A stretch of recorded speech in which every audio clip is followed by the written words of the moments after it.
Shalom anak-anak Tuhan yang dikasihi oleh Tuhan. Bagaimana kabar kalian hari ini? Saya harap baik-baik saja ya, dan selalu berada dalam lindungan Tuhan. Sebelum kita memulai pelajaran kita, marilah kita ambil waktu sejenak untuk berdoa dalam hati kita masing-masing.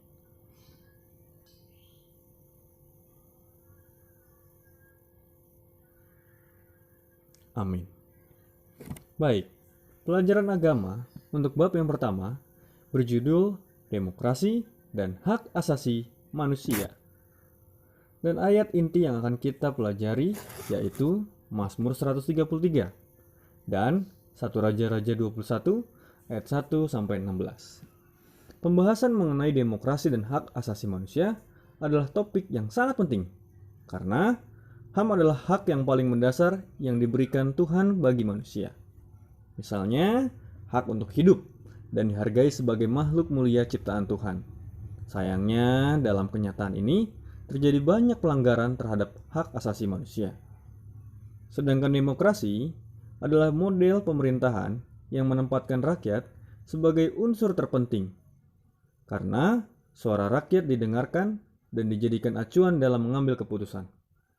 Oleh karena itu, pembahasan mengenai demokrasi dan hak asasi manusia diharapkan dapat memberikan pencerahan bagi kita remaja Kristen untuk menyadari bahwa manusia diciptakan Tuhan sebagai makhluk mulia yang memiliki martabat dan hak sejak dalam kandungan ibu.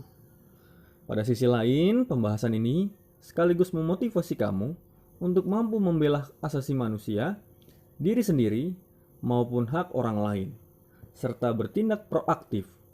Artinya kamu akan bertindak nyata dalam memperjuangkan demokrasi dan hak asasi manusia. Pembahasan mengenai demokrasi dan hak asasi manusia tidak dimaksudkan untuk mengambil alih mata pelajaran PPKN, tetapi justru memperkuat pembahasan demokrasi dan HAM dalam mata pelajaran tersebut. Namun, apa yang akan kita pelajari lebih berfokus pada sudut pandang ajaran iman Kristen. Hal ini penting agar kita menyadari bahwa kita dipanggil untuk turut serta mewujudkan demokrasi dan HAM sebagai orang yang telah diselamatkan oleh Yesus Kristus. Pembahasan topik ini akan dilakukan secara berseri. Pertama, membahas mengenai pengertian demokrasi dan HAM di Indonesia secara sederhana. Berikutnya, akan dibahas secara rinci bagaimana menjalani demokrasi dan HAM di Indonesia serta dampaknya bagi bangsa Indonesia dan umat Kristen di Indonesia. Dan yang terakhir, mengenai sikap gereja terhadap demokrasi dan hak asasi manusia. Pembahasan mengenai demokrasi dan hak asasi manusia dalam perspektif Alkitab dengan sikap gereja terhadap demokrasi dan hak asasi manusia dipisahkan supaya kamu dapat belajar secara mendalam mengenai prinsip-prinsip Alkitabiah mengenai demokrasi dan hak asasi manusia. Kemudian, sikap gereja terhadap demokrasi dan HAM di mana akan dibahas mengenai bagaimana gereja memakai prinsip Alkitabiah dalam menyikapi demokrasi dan HAM. Sekilas, kita melihat nampaknya pembahasan tentang demokrasi dan HAM lebih cocok ditempatkan di mata pelajaran pendidikan kewarganegaraan. Namun demikian, topik ini sengaja dibahas untuk siswa kelas 12. Tahun ini adalah tahun terakhir bagimu untuk duduk di bangku SMA. Oleh karena itu, cobalah ingat-ingat kembali apa yang telah kamu pelajari sejauh ini tentang bagaimana seharusnya murid Kristus bertindak dalam kehidupan sehari-hari. Masyarakat dunia akan mengalami perubahan nasib menjadi lebih baik jika saja demokrasi dan HAM diterapkan secara sungguh-sungguh dalam kehidupan. Nilai-nilai dalam demokrasi ternyata selaras dalam pembahasan bahwa manusia sungguh berharga di mata Tuhan dan semua manusia adalah sama. Tidak boleh ada yang menyatakan dirinya lebih berharga dari manusia lain dan berperilaku menindas manusia lainnya. Andai kata manusia sungguh-sungguh mengasihi Allah dan sesama manusia lainnya, maka kehidupan di dunia ini akan menjadi jauh lebih baik dan menghadirkan kesejahteraan bagi semua manusia. Baik, Sekarang kita akan mempelajari pengertian demokrasi dan HAM. Hak asasi manusia atau biasa disingkat HAM merupakan hak yang dimiliki oleh setiap orang sebagai manusia, makhluk ciptaan Tuhan. Hak yang paling mendasar adalah hak untuk hidup. Hanya Tuhanlah yang memberi kehidupan, dan Dia jugalah yang berhak mengambil kehidupan itu. Namun, sayang sekali kenyataannya, masih banyak orang yang belum menyadari dirinya memiliki hak yang tidak dapat dilanggar ataupun diambil oleh orang lain. Adapun mengenai demokrasi, banyak pakar ilmu filsafat dan politik yang memberikan definisi dari kata demokrasi. Dilihat dari segi bahasanya, demokrasi berasal dari kata Yunani, yaitu demos yang artinya rakyat dan kratein atau kratos artinya kekuasaan atau kedaulatan. Demokrasi artinya pemerintahan yang bertumpu pada rakyat. Artinya, pemerintahan dari rakyat, oleh rakyat, dan untuk rakyat. Demokrasi pada mulanya dipraktikkan di Yunani melalui pemerintahan negara kota. Dalam perkembangannya, kemudian ide dasar dari demokrasi diadopsi oleh berbagai negara modern di dunia. Sistem ini dipandang lebih menjamin kepentingan banyak orang serta memberi peluang bagi terciptanya pemerintahan yang adil. Indonesia adalah salah satu negara yang menganut sistem demokrasi. Pelajaran yang lebih mendalam mengenai demokrasi telah kamu pelajari di pendidikan kewarganegaraan. Demokrasi merupakan sistem pemerintahan yang paling populer pada masa kini, di mana kekuasaan berada di tangan rakyat dan bukan di tangan raja atau kaisar. Pemerintahan demokratis baru muncul pada abad ke-18. Saat itu, para filsuf bersepakat bahwa rakyat dapat membuat keputusan-keputusan terkait dengan hal-hal politik. Keputusan ini antara lain berbentuk kebebasan rakyat untuk memilih siapa wakil-wakil rakyat yang dipercaya untuk masuk dalam pemerintahan. Di balik pemilihan wakil-wakil rakyat ini, ada harapan bahwa para wakil akan menjalankan tugasnya dengan baik. Sadar atau tidak sadar, dalam kehidupan sehari-hari, terkadang kamu melakukan tindakan yang merupakan pelanggaran terhadap hak asasi seseorang. Berita-berita yang tersebar di media massa, baik cetak maupun elektronik, telah menggambarkan berbagai peristiwa kekerasan dilakukan oleh remaja terhadap teman maupun orang lain, bahkan sampai kehilangan nyawa. Oleh karena itu, pembahasan mengenai demokrasi dan HAM dapat memberikan pencerahan kepada kamu untuk terpanggil menghargai demokrasi dan HAM bagi sesama dan memperjuangkan HAM bagi diri kamu sendiri maupun orang lain. Hak asasi manusia adalah hak dasar semua orang tanpa kecuali. Artinya, setiap orang yang bekerja pada bidangnya masing-masing memiliki hak sebagai manusia. Seringkali orang lupa bahwa aparat hukum seperti polisi dan tentara juga memiliki hak yang sama sebagai manusia. Kamu dapat membaca di koran, menonton di televisi, maupun menyaksikan sendiri mahasiswa atau masyarakat lainnya melakukan demonstrasi dengan menggunakan cara kekerasan. Misalnya, membakar ban, melempari aparat kepolisian dengan batu, dan tindakan lainnya. Jika mahasiswa memiliki hak, maka aparat kepolisian dan tentara juga memiliki hak sebagai manusia. Membakar ban, memprovokasi aparat, dan melempari mereka dengan batu, ataupun tindakan kekerasan lainnya, telah melanggar hak mereka sebagai manusia. Memang tidak dapat diingkari bahwa sering sekali aparat menggunakan kekerasan dalam menghadapi demonstrasi mahasiswa. Sebagai manusia, mungkin mereka lelah dan putus asa menghadapi mahasiswa yang berbondong-bondong berdemonstrasi dan melewati garis batas yang telah ditentukan. Akhirnya, mereka pun menggunakan cara kekerasan untuk membendung demonstrasi. Akan tetapi, para pendemo tidak boleh memprovokasi aparat dan melanggar hak mereka. Setiap orang dapat menyampaikan sikapnya melalui demonstrasi yang tertib dan damai tanpa harus memprovokasi dan melakukan kekerasan. Baik, berikutnya kita akan belajar memahami demokrasi dan hak asasi manusia dalam Alkitab. Di Alkitab tidak dijumpai praktik demokrasi dan hak asasi manusia seperti yang kita kenal sekarang. Akan tetapi, dari Alkitab kita dapat menemukan benih-benihnya agar selalu dapat menghargai kehidupan dan nyawa seseorang, serta melakukan perintah-perintahnya agar manusia hidup saling memperlakukan sesamanya dengan baik. Sebagai contoh, Mazmur 133 berbicara tentang suatu masyarakat yang hidup rukun bagai saudara. Masyarakat yang hidup rukun seperti ini tentu akan saling menghargai sesamanya. Mereka tidak akan saling menekan, menindas, memeras, apalagi menganiaya. Menurut pemazmur, masyarakat seperti itu akan tampak indah. Ya, sudah tentu, karena masyarakat seperti itu tidak akan banyak mengalami konflik. Konflik atau perbedaan pendapat akan mereka selesaikan dengan baik. Hal yang lebih penting lagi, kepada masyarakat seperti itulah Tuhan akan melimpahkan berkat-Nya. Mengapa kita harus saling menghargai? Karena Tuhan sendirilah yang menciptakan manusia menurut gambar-Nya. Sebagaimana tertulis dalam kitab Kejadian 1 ayat 26, kesegambaran itu menunjukkan bahwa manusia adalah makhluk yang memiliki hak dan martabat.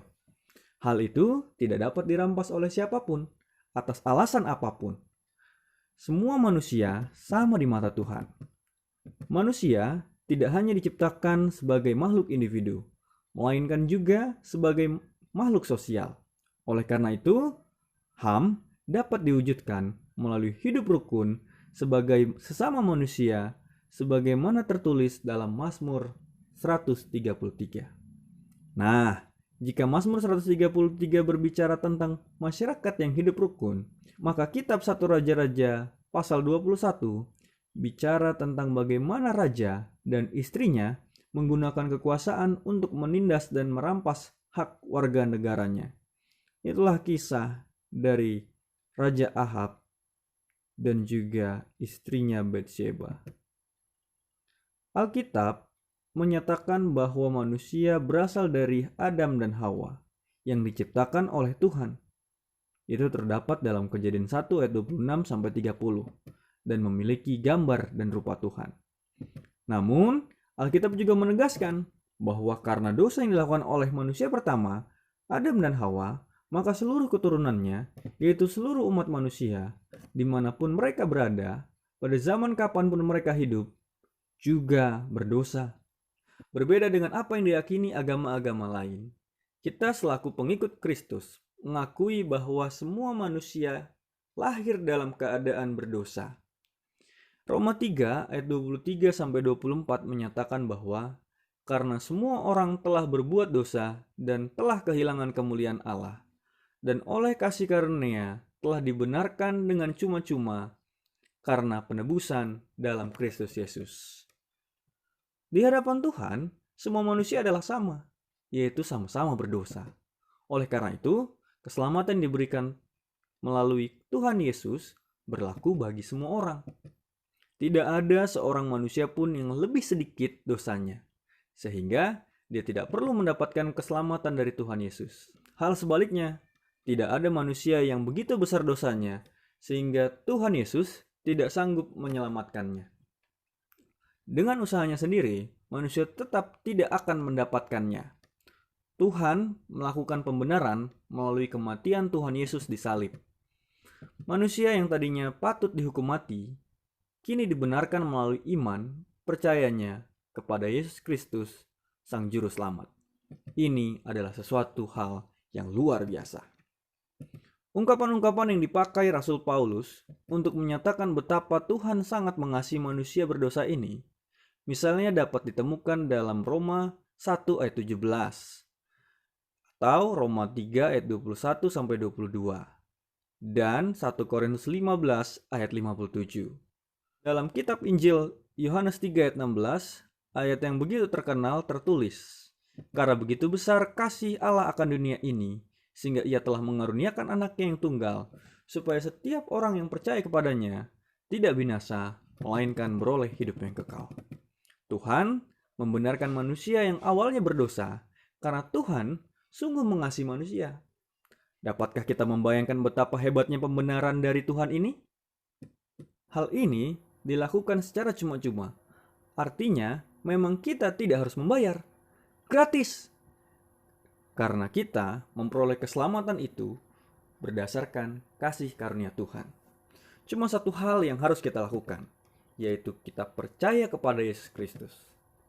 Setelah menerima penebusan Yesus Kristus, manusia hidup dalam kebebasan untuk memiliki damai sejahtera Tuhan, karena tidak perlu lagi hidup dalam perhambaan dosa.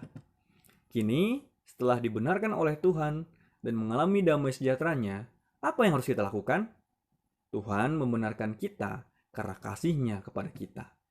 Apakah kita menyimpan kasih Tuhan itu untuk diri kita sendiri? Atau kita membagikannya supaya orang lain dapat memiliki pengetahuan yang sama dan mengalami damai sejahtera dari Yesus? Disinilah kita memiliki tugas untuk memelihara kemerdekaan yang sudah kita miliki dalam Kristus. Artinya, merdeka untuk melakukan kebenaran, yaitu hal-hal baik yang dikehendaki Tuhan. Misalnya, ajakan untuk berbaik dalam 1 Korintus 7 ayat 35, Efesus 2 ayat 10, dan Ibrani 13 ayat 21. Berdasarkan ayat-ayat tersebut, muncul pemahaman yang memandang orang lain sama. Artinya, tidak memiliki derajat lebih tinggi atau lebih rendah dibandingkan dengan diri kita sendiri. Nah, sekarang kita akan mempelajari cakupan demokrasi dan hak asasi manusia. Hak asasi manusia adalah hak paling mendasar yang dimiliki oleh manusia dan tidak dapat diambil oleh orang lain, bahkan oleh negara sekalipun. Hak untuk hidup adalah salah satu bentuk hak yang paling mendasar yang diberikan Tuhan kepada manusia. Hak asasi tersebut adalah yang pertama, hak warga negara, yaitu hak untuk hidup dan merasa aman, memiliki privasi, berkeluarga, hak milik pribadi, menyatakan pendapat dengan bebas, memeluk dan melaksanakan agama atau kepercayaan, dan berkumpul dengan damai. Yang kedua, hak-hak politik, yaitu hak untuk berserikat, membentuk partai politik, ikut serta memilih dan dipilih dalam pemilihan umum, menduduki jabatan pemerintahan, dan sebagainya. Yang ketiga, hak-hak ekonomi dan sosial, yaitu hak untuk bebas dari kemiskinan, hak untuk diterima dalam masyarakat dan bangsa-bangsa, dan hak untuk menentukan nasib sendiri.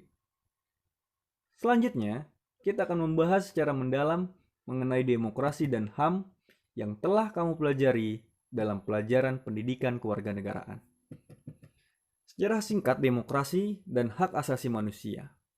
Menurut Diane Ravitch dan Abigail Turnstorm, dalam buku Demokrasi Klasik dan Modern pada tahun 1941, Franklin Delano Roosevelt menyampaikan pidatonya yang terkenal mengenai 4 kebebasan yang diharapkan dapat diberlakukan di seluruh dunia, yaitu sebagai berikut. Yang pertama, kebebasan berbicara dan berpendapat dimanapun juga di dunia. Yang kedua, kebebasan kepada setiap orang untuk beribadah kepada Tuhan dengan caranya sendiri dimanapun juga di dunia. Yang kedua, kebebasan kepada setiap orang untuk beribadah kepada Tuhan dengan caranya sendiri dimanapun juga di dunia. Yang ketiga, kebebasan dari kekurangan. Artinya, setiap negara berhak untuk hidup damai dan memberikan kedamaian bagi masyarakatnya, serta kesehatan yang baik. Yang keempat, kebebasan dari rasa takut. Artinya, setiap negara dan masyarakatnya memiliki hak untuk bebas dari serangan dan intimidasi maupun invasi negara lain maupun negara tetangganya. Pada saat pidato tersebut disampaikan, masyarakat dunia berada dalam bayang-bayang kehancuran karena Perang Dunia Kedua. Ada beberapa peristiwa menyedihkan yang terjadi, yaitu saat Perang Dunia Kedua, sangat banyak umat manusia terbunuh serta menghancurkan berbagai tempat di dunia. Misalnya, pembantaian etnik Yahudi oleh Jerman Nazi di bawah pemerintahan Adolf Hitler.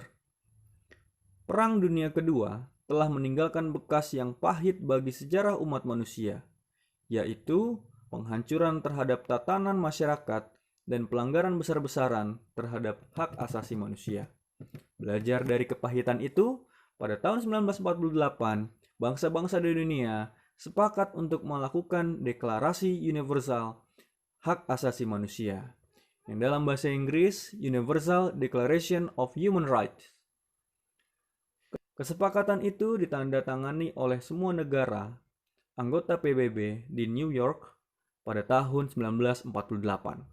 Nampaknya, pidato Presiden Roosevelt mempengaruhi dan menginspirasi lahirnya deklarasi hak asasi manusia yang dirancangkan oleh PBB. Nah, sekarang kita akan mempelajari praktek demokrasi dan HAM di Indonesia. Bangsa Indonesia adalah bangsa yang banyak mengalami kepahitan karena kehilangan hak-hak dasar sebagai manusia oleh karena penjajahan selama 3,5 abad. Oleh karena kesadaran akan HAM, maka para pejuang mendirikan organisasi Budi Utomo sebagai organisasi pertama yang bersifat nasional. Mereka memperjuangkan adanya kesadaran untuk berkumpul dan mengeluarkan pendapat sebagai hak yang harus dijalankan oleh setiap orang. Gerakan ini ditentang oleh pemerintahan Belanda yang menjajah Indonesia. Selanjutnya, perjuangan kemerdekaan Indonesia dimotivasi oleh karena kesadaran akan hak-hak manusia. Perjuangan hak-hak manusia di dunia, khususnya di Eropa dan Amerika, turut mempengaruhi para pejuang Indonesia untuk memperjuangkan haknya sebagai manusia, yaitu kebebasan atau kemerdekaan. Panitia Persiapan Kemerdekaan Indonesia yang mempersiapkan UUD Negara RI dan Dasar Negara pun menyusun UUD dan Dasar Negara berdasarkan pemahaman tentang demokrasi dan HAM. Perjuangan kemerdekaan adalah perjuangan demokrasi dan HAM. Oleh karena itu, sesudah kemerdekaan, para pendiri bangsa memasukkan demokrasi dan HAM dalam Pancasila dan UUD 1945. Simak sila-sila dalam Pancasila yang dimulai dengan ketuhanan yang Maha Esa, sampai dengan sila yang kelima, yaitu keadilan sosial bagi seluruh rakyat Indonesia. Semuanya menyeratkan keberpihakan kepada HAM. Demikian pula UUD 1945, baik pembukaan maupun pasal demi pasal dalam UUD 1945 memberikan jaminan bagi terpenuhinya hak-hak mendasar bagi rakyat Indonesia, terutama menyangkut demokrasi dan HAM. Walaupun HAM tertuang dalam Pancasila dan UUD 1945, tidak dengan sendirinya rakyat dapat menikmati hak-haknya. Hal itu terjadi karena situasi bangsa dan negara yang masih ada dalam perjuangan untuk mempertahankan negara kesatuan Republik Indonesia, maupun karena penyalahgunaan kekuasaan oleh pemerintah yang berlindung di balik kedok demokrasi. Di bawah pemerintahan Presiden Soeharto, Indonesia memasuki era yang disebut sebagai Orde Baru, yaitu orde yang dipandang berbeda dengan Orde Lama yang dipimpin oleh Presiden Soekarno. Pemerintahan Orde Baru menerapkan sistem pemerintahan demokrasi Pancasila. Hampir seluruh bidang kehidupan berada di bawah kontrol negara. Kontrol terhadap pers sangat ketat. Media pemberitaan yang dipandang merugikan pemerintah, izin terbitnya dicabut. Rakyat tidak bebas menyampaikan aspirasinya.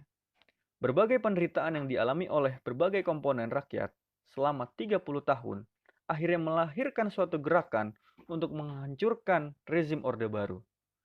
Gerakan tersebut dipelopori oleh lembaga swadaya masyarakat dan mahasiswa dari seluruh Indonesia. Mereka menduduki gedung DPR atau MPR dan menuntut. Yang pertama, Presiden Soeharto mundur. Yang kedua, pelaksanaan demokrasi dan HAM diterapkan secara total. Menjawab tuntutan tersebut, pada tanggal 28 Mei 1998, Presiden Soeharto mengundurkan diri dari jabatannya. Dengan demikian, menandai era baru yang disebut masa transisi menuju reformasi, beberapa mahasiswa Universitas Trisakti gugur sebagai pahlawan reformasi. Banyak orang yang menyebut masa setelah Orde Baru sebagai era reformasi, karena adanya gerakan reformasi yang berhasil meruntuhkan pemerintahan Orde Baru. Dalam kenyataannya, Hingga kini, bangsa dan negara Indonesia masih terus berjuang untuk mewujudkan hak asasi manusia. Masih banyak hal yang harus diperbaiki dan diubah supaya rakyat memperoleh apa yang merupakan hak-haknya. Sekarang, apakah kamu pernah melakukan tindakan yang dapat dikaitkan dengan melanggar hak atau kebebasan orang lain? Mengapa kamu melakukannya? Ataukah kamu sendiri pernah menjadi korban di mana hak dan kebebasanmu dilanggar? Ceritakan bagaimana hal itu terjadi dan bagaimana cara kamu mengatasinya. Buat dalam bentuk video dan kirimkan ke Google Classroom.